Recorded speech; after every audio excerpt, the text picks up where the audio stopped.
خواب انسان کی زندگی کا ایک اہم حصہ ہے، لیکن ہر خواب کی تعبیر ایک جیسی نہیں ہوتی۔ آج کی ویڈیو میں ہم بیان کریں گے کہ خواب میں شیطان کو دیکھنے کی کیا تعبیر ہے۔ یہ تعبیر مستند کتاب میں بیان کی گئی ہے، اور میں اسے اسی کتاب کے مطابق آپ کے سامنے پیش کروں گا۔ آئیے اب تعبیر کی طرف چلتے ہیں۔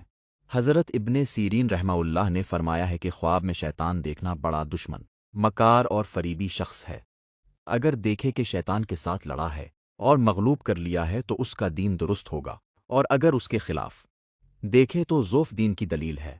حضرت جابر مغربی رحمہ اللہ نے فرمایا کہ اگر دیکھے کہ وہ شیطان کے ہاتھ قید ہوا ہے اور اس کو لے گیا ہے تو دلیل ہے کہ رسوائی میں مشہور ہو۔ اگر دیکھے کہ شیطان کے ساتھ ملاقات کی ہے اور بات چیت کی ہے تو دلیل ہے کہ بہت بڑا گناہ کرے گا اور دشمن سے ہم صلاح ہوگا۔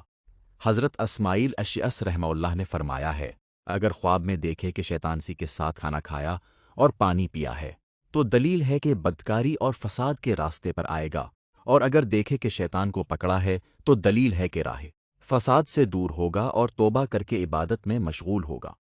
یہ تھی خواب میں شیطان دیکھنے کی تعبیر۔ اللہ تعالیٰ سے دعا ہے کہ سب کو شیطان کے وسوسوں سے محفوظ رکھیں، آمین۔